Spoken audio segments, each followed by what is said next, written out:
Hello everyone, welcome to Olive Board. My name is Himanshu Sharma. आज का जो सेशन है मैं आप लोगों के लिए लेकर के आया हूं, जिसमें इंटीग्रेटेड आरबीआई ने क्या किया है, इंटीग्रेटेड ऑम्बुड्समैन स्कीम 2021 स्टार्ट की है। उससे रिलेटेड मोस्ट इंपॉर्टेंट 10 क्वेश्चंस को आज हम डिस्कस करने वाले हैं, राइट।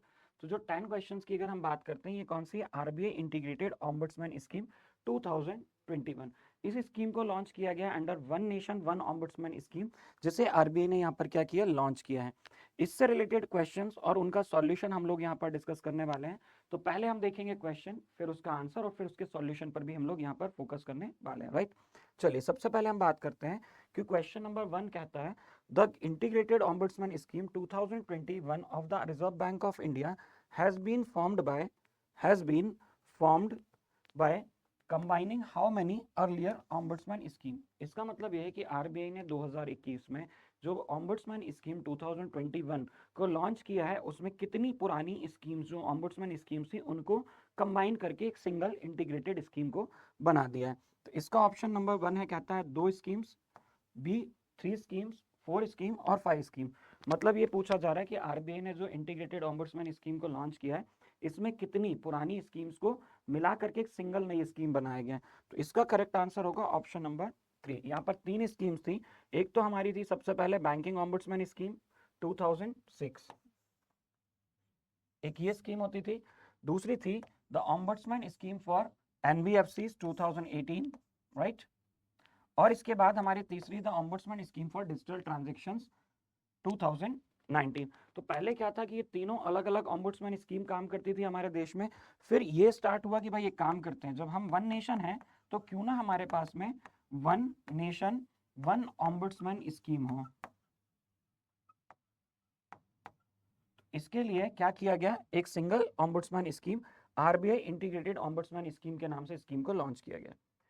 क्वेश्चन नंबर 2 कहता है कि the integrated ombudsman scheme 2021 will provide free cost free redress of the customer complaints. मतलब यहाँ पर ये बोल रहा है कि जो इंटीग्रेटेड ऑम्बुड्समैन स्कीम 2021 है, ये प्रोवाइड करेगा कॉस्ट फ्री, मतलब बिना किसी चार्ज के, redress of the customer complaints. Customers की जो कंप्लेंट है उनकी सुनवाई करेगा, जो कि इन्वॉल्व हो सकती है वो कंप्लेंट किस चीज से रिलेटेड, डेफिशिएंसी इन सर्विस, मतलब सेवा में कमी से संबंधित हो सकती है, जो कि entity regulated by the RBI है उनके द्वारा, if not resolve to the satisfaction of the customer और not replied within a period of by the regulated entity. मतलब क्वेश्चन समझिए, क्वेश्चन ये कहना चाह रहा है कि आरबीआई की जो स्कीम है, इंटीग्रेटेड ऑम्बुड्समैन स्कीम जो लॉन्च की आरबीआई ने, ये कॉस्ट फ्री रेड्रेस कस्टमर्स को प्रोवाइड करता है।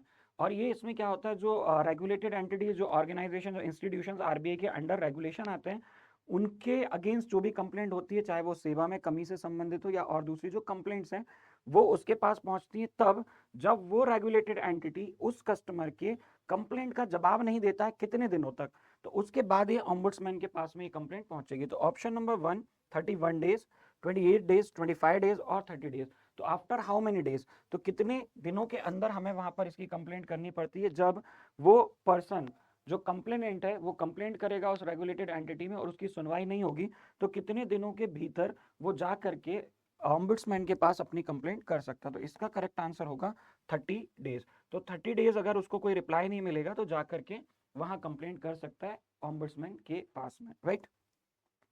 The Integrated Ombudsman Scheme 2021 of the Reserve Bank of India include under its ambit non-scheduled primary cooperative banks with dash size of crore and above।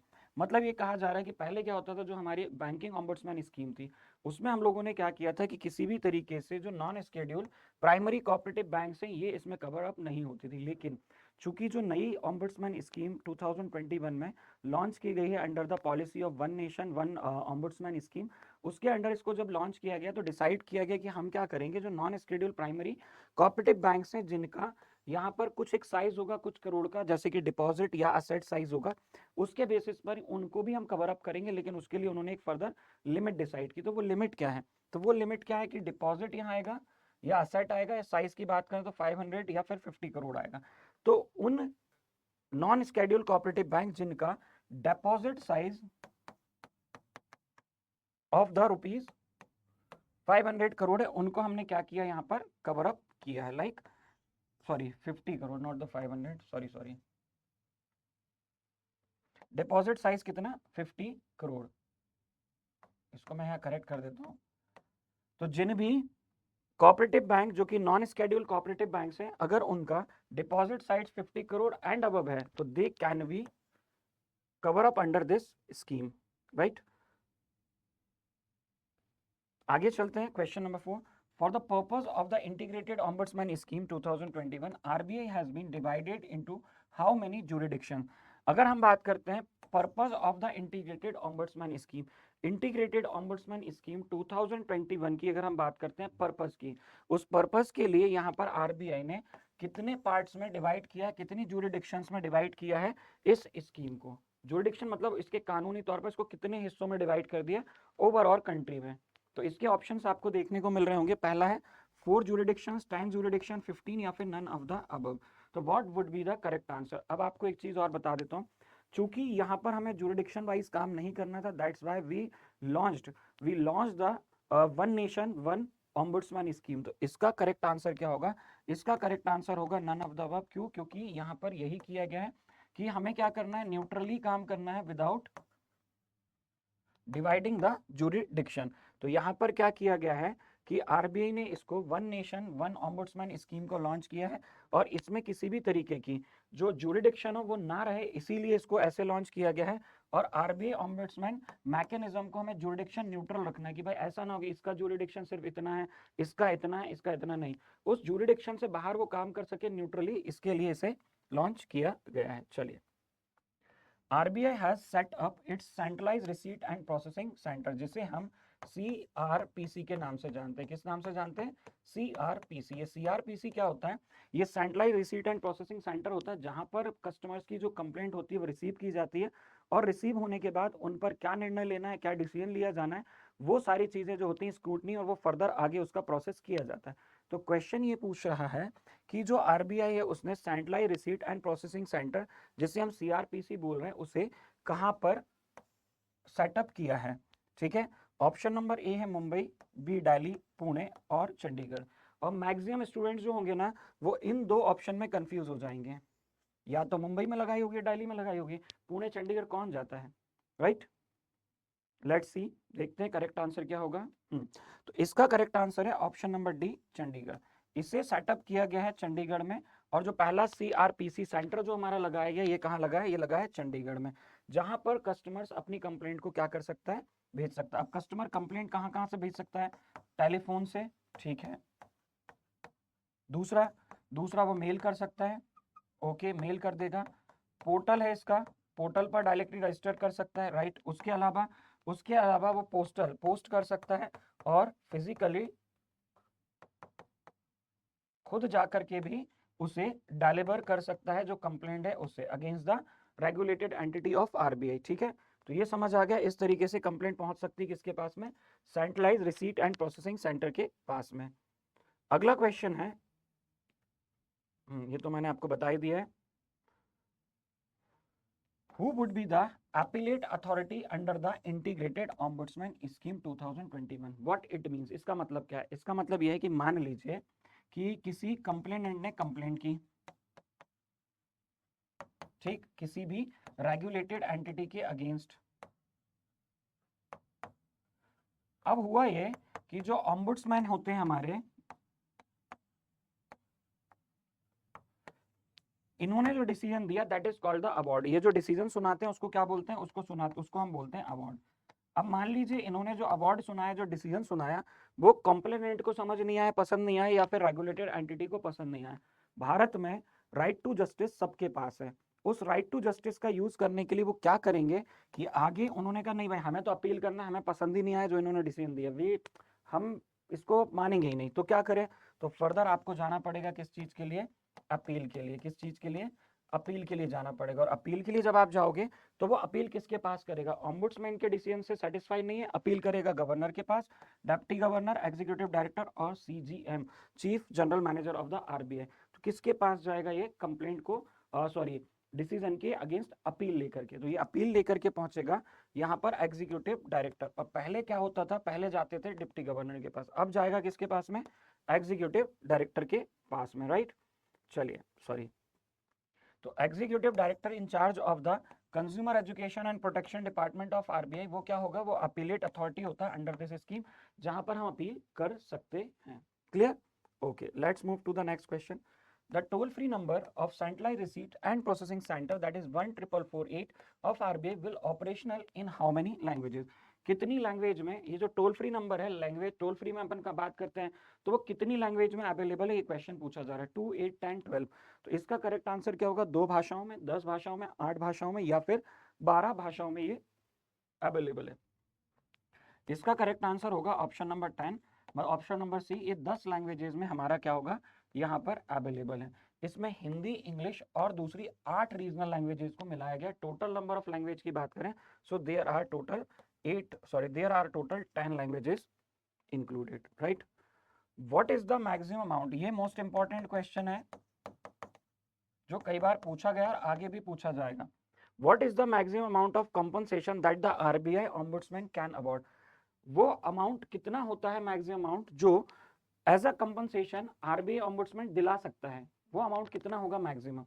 Option number A 10 lakh, 15 lakh, 20 lakh या फिर 25 lakh. What is the maximum amount of the compensation that the RBI ombudsman can award? मतलब what is the maximum amount, वो amount, maximum amount क्या हो सकता है जो as a compensation दिलाएगा आपको कौन, RBI ombudsman as an award? 10 lakh, 15 lakh, 20 lakh या फिर 25 लाख। क्या होगा इसका correct answer? A, B, C, D, बताइए। तो इसका करेक्ट आंसर होगा 20 लाख। पहले होता था 10 लाख, बढ़ा करके नई स्कीम में कितना हो गया है, अप टू 20 लाख। ये दिला सकता है as an award, right. Ombudsman shall have the power to provide compensation up to ₹20 lakh. What is the maximum amount of compensation for loss of the complainant's time, expense incurred and harassment, mental anguish suffered by the complainant that RBI Ombudsman can award? अब मान लीजिए कोई व्यक्ति है, वो complaint लेके चला और वो उसने अपना टाइम वेस्ट कर दिया, उसने कुछ खर्चा भी किया होगा वो सारी कंप्लेंट्स को ऑम्बुड्समैन तक पहुंचाने के लिए, वो हैरेश भी हुआ, मेंटली परेशान हुआ है, परेशान हो गया है, और उसने जब ये कंप्लेंट वहां तक पहुंचाई, तो उस केस में जब आरबीआई ऑम्बुड्समैन किसी भी रेगुलेटेड एंटिटी के अगेंस्ट कंपनसेशन दिलवाएंगे किसे, कंप्लेनेंट को, तो उस केस में उसे कितने रुपए तक का एक्स्ट्रा कंपनसेशन मिलेगा मैक्सिमम इन सब चीजों के लिए? 1 लाख का, 2 लाख का, 1.5 लाख या 2.5 लाख का? तो इसका करेक्ट आंसर होगा ऑप्शन नंबर 1, 1 लाख रुपीज तक का, मतलब 20 लाख तक का वो कंपनसेशन, और 1 लाख रुपए तक का जो कंपनसेशन होगा वो इन चीजों के लिए आपको मिल जाएगा, right. Okay, what is the maximum period of appointment of an ombudsman or deputy ombudsman of the RBI at the time? यहाँ पर प्रोविजन है आरबीआई में ombudsman और deputy ombudsman का। ये ombudsman और deputy ombudsman can be the officer of the senior most officer of the RBI, ये हो सकता है। दूसरा, इससे क्वेश्चन ये आता है कि इनका अपॉइंटमेंट करता कौन है, तो appointment done by the RBI, right. हाँ, तो इनका जो टेन्योर होगा वो मैक्सिमम कितना हो सकता है, 2 साल, 3 साल, 4 साल या 5 साल? What would be the correct answer for this question? तो इसका करेक्ट आंसर क्या है यहाँ पर, option number B, that is the 3 साल, अप टू 3 इयर्स इनको हम अपॉइंट कर सकते हैं ombudsman or the deputy ombudsman as in case any shall be made for a period of not exceeding 3 years at a time। मतलब 3 साल से ज्यादा समय के लिए एक बार में इनको अपॉइंट नहीं किया जा सकता है, राइट। ओके, तो इसी के साथ हम सेशन को करते हैं and. Before ending the session, this is the Telegram link of olive board and this is the Telegram link of my personal Telegram group. ये मेरा एफबी पेज है, इस पर आपको सारे पीडीएफ्स वगैरह मिल जाएंगे। अलॉन्ग विद दैट, कोई भी डाउट, कोई भी क्वेरी है तो आप इस टेलीग्राम चैनल को सर्च कर लीजिए, उससे जुड़ जाइए और वहाँ directly JIB, CIB exam related, subject related कोई भी क्वेरी है, आप यहाँ पर मेरे मुझसे क्या कर सकते हैं, डिस्कस कर सकते हैं। चलिए, इसके अलावा हम आगे चलते हैं। तो हमारे पास में 2 बैचेज हैं राइट नाउ, दो जो बैचेज हैं, पहला बैच है आपका JIB का बाइलिंगुअल बैच, ये स्टार्ट हो चुका है 25 फेब से, और ये बैच जो है ये हमारा बैच है जो कि स्टार्ट होने जा रहा है, कौन सा वाला, English medium batch, right. English medium batch या बाइलिंगुअल इंग्लिश मीडियम बैच जो होगा वो 13 मार्च से। दोनों ही बैच में आप चाहो तो डेमो क्लासेस ले सकते हैं, और डेमो क्लासेस लेने के बाद आप डिसाइड कर सकते हैं that you want to join the batch और नॉट, ये आपका डिसीजन होगा, करेक्ट। वहां पर आपको अगर ज्वाइन करना है तो आप ज्वाइन कर लीजिए बाय यूजिंग कोड हिमांशु। क्योंकि होली फेस्टिवल चल रहा है और अप टू 40% ऑफ आपको मिल जाएगा। हाँ, ये 55 वाला हो गया है खत्म, अभी चल रहा है अप टू 40% ऑफ। तो जल्दी से जाइए, यूज कीजिए कोड हिमांशु और अप टू 40% ऑफ ले लीजिए हमारे सभी कोर्सेज पर। राइट, जाना है आपको oliveboard.in पर।